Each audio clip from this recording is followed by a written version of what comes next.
वहाँ के परिस्थिति तो बहुत नाजुक है। जैसे इसका सुधार सरकारें न कर सकता है। देख करके बता दीजिएगा कि क्या विकास हुआ है क्या नहीं हुआ। पानी बहुत ज्यादा हो जाता है, गंगा जी का धार मारता है, बस हम लोग के गाँव में पड़बे करता है। जैसा था वैसा ही है, कोई विकास में कहीं कोई वृद्धि नहीं हुआ। देखिए मैं उस पर कोई कमेंट नहीं करूंगा, क्योंकि अब तो हमारे जितने भी यहाँ के जनता है, भाई लोग हैं बहन लोग हैं, वही बताएंगे कि क्या किए हैं क्या नहीं किए हैं। नमस्कार, डेमोक्रेटिक लाइव में आपका स्वागत है। मैं वेद सिंह। आप सभी को पता है कि अभी बरसात का मौसम है और कहीं ना कहीं बाढ़ जैसी हालात हो चुकी है बिहार में। अगर बात करें, गंगा जी का जो स्तर है काफी ज्यादा उफान पर है और गंगा जी से सटे हुए जितने भी दियारा क्षेत्र है वहां पे पानी भर चुकी है, जिसको लेकर के बिहार सरकार जगह जगह पर राहत शिविर जो है वो लगा रही है। अभी हमारी मौजूदगी दानापुर विधानसभा क्षेत्र में है और हम बता दें आपको कि यहाँ पर भी शिविर लगी हुई है बिहार सरकार की तरफ से। लगभग 600 से ज्यादा लोग जो है जिनका जो घर है वो बाढ़ की वजह से पानी उनके घरों में घुस गया है, तो वहां से ला करके अभी दानापुर में ही अभी एक राहत शिविर बनाया गया है। उनके रहने खाने सब चीज का व्यवस्था की गई है। लेकिन आज यहाँ पे एक गौर फरमाने वाली बात यह है कि यहाँ के एक व्यक्ति हैं जो कि समाज सेवी हैं, यहाँ पे पहुंचे हैं और उनका नाम भी काफी ज्यादा चर्चा में है। यहाँ पे निरीक्षण करने पहुंच जाते हैं कि यहाँ के लोगों को किसी भी तरह का तकलीफ तो नहीं है। अभी हमारे साथ वो खास व्यक्ति मौजूद है जिनका नाम बेला यादव है, उनसे हम सीधे तौर पर जुड़ेंगे। पहले तो स्वागत है आपका हमारे चैनल। नमस्कार भाई।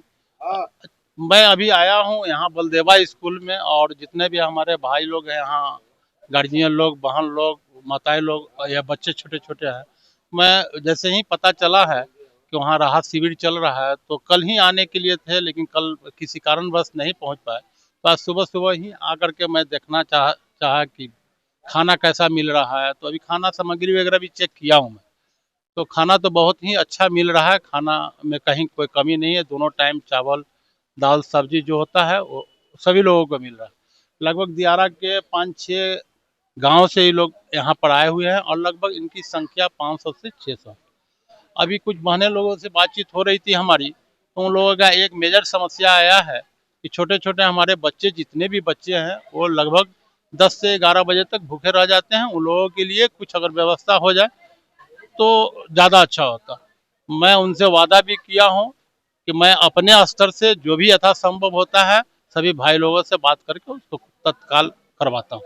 देखिए, अगर देखा जाए तो अभी हम भी दानापुर विधानसभा क्षेत्र जब पहुंचे यहाँ पे तो आपके नाम की भी काफी ज्यादा चर्चा हो रही है। लोग कह रहे हैं कि कहीं पे भी अगर कुछ समस्या रहता है तो आप वहाँ पहुंचते हैं। यहाँ पहुंचने पर भी आपने सुबह सुबह ही आप यहाँ पे पहुंच गए हैं।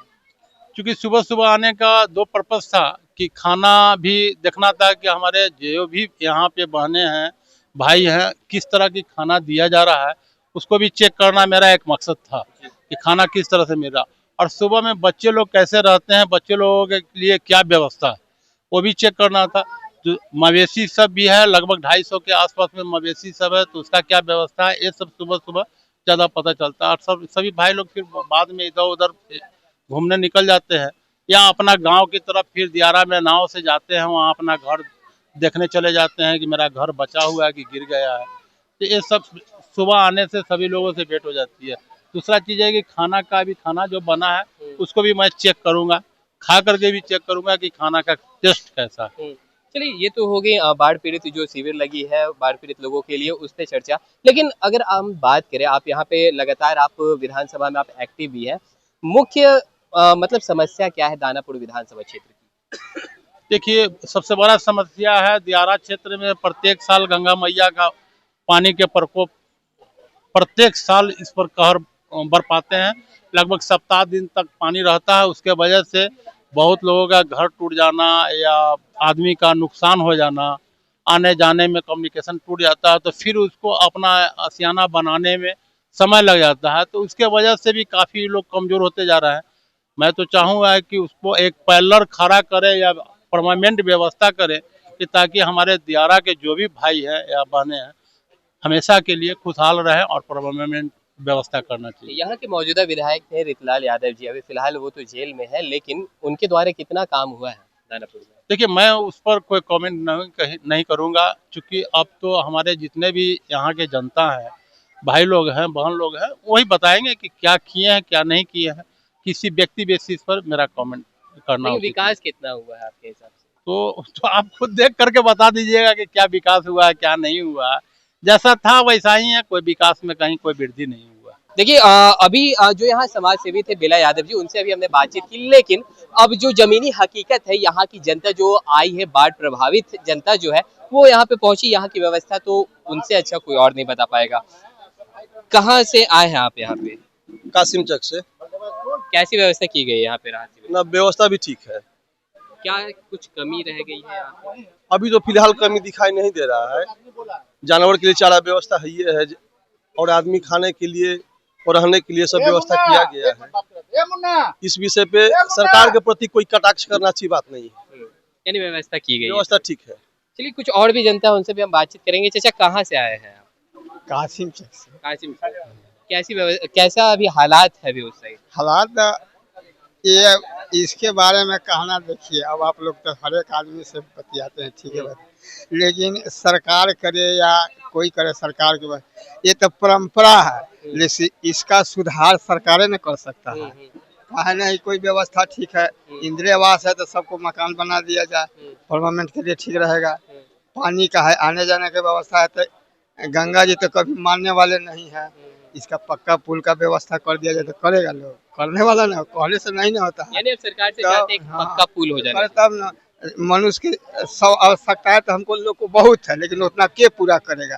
लेकिन यहाँ जान माल को बचाना है, मेन कारण यही है।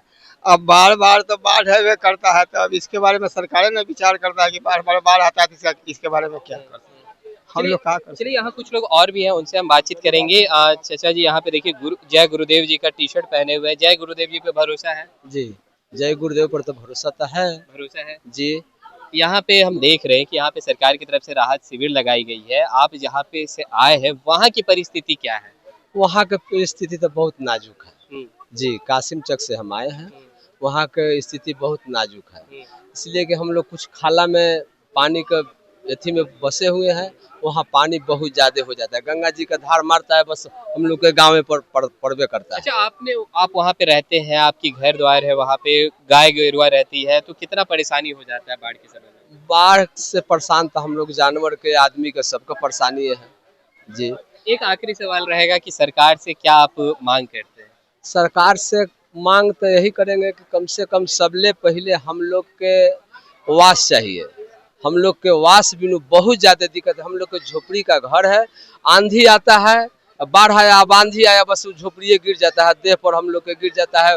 तब इसलिए हम लोग बलदेवा स्कूल में भागे हुए हैं। सरकार से यही कहेंगे कि हम लोग के इंदिरा आवास एकदम जरूरी है। अच्छा, सुबह सुबह बेला यादव जी यहाँ पहुँच जाते निरीक्षण करने के लिए, कैसे व्यक्ति हैं? बेला यादव तो बहुत बढ़िया आदमी है। वो तो हम लोग से सवेरे ही से पूछे, कह रहे थे कि सतुआ मंगा देते हैं। हम कल कि ठीक है मंगा दीजिए। हम लोग सवेर में बच्चा से लेके सियान तक ले कुछ 2-2 गिलास हम लोग सत्तू पी लेंगे, फिर 12 बजे से हम लोग के खाना मिलेंगे। वो तो खुद तैयार है हम लोग के खिलाने के लिए। अच्छा जी। चलिए, तो आपने साफ तौर पर सुना, हमने आपको जमीनी हकीकत भी दिखाई कि यहाँ पे बिहार सरकार की तरफ से राहत शिविर लगाई गई है। लेकिन अगर बात करें यहाँ पे जो समाज सेवी है बेला यादव जी, उनको जैसे ही पता चलता है कि इस तरह का जो मामला है, तो सीधे सवेरे सवेरे ही यहाँ के आकर के पहले तो जांच पड़ताल करते हैं कि खाना की व्यवस्था कैसी है, और यहाँ तक उन्होंने ये भी कह दिया कि खुद भी खाना खा करके ही पता करेंगे कि कितनी अच्छी व्यवस्था की गई है सरकार की तरफ से। दूसरी तरफ जब यहाँ पे हमने जो आम जनता से जब बातचीत की, तो उन्होंने बताया कि बाढ़ के समय में कितने परेशानी होती है। जहाँ ये लोग रहते हैं वहाँ पे पक्का मकान नहीं है, गाय गेरुआ जो है उनको भी काफी ज्यादा परेशानी होती है, तो लगातार बाढ़ के समय में ये लोग पलायन करते हैं। लेकिन सरकार से इन्होंने दरख्वास्त किया है कि इसके बारे में सरकार को भी थोड़ी संज्ञान लेने की जरूरत है। तो चलिए, और भी ऐसे तमाम खबरों का सिलसिला इसी प्रकार बना रहेगा डेमोक्रेटिक लाइव पे। अपनी राय प्रतिक्रिया हमारी कमेंट बॉक्स में जरूर साझा करें। धन्यवाद।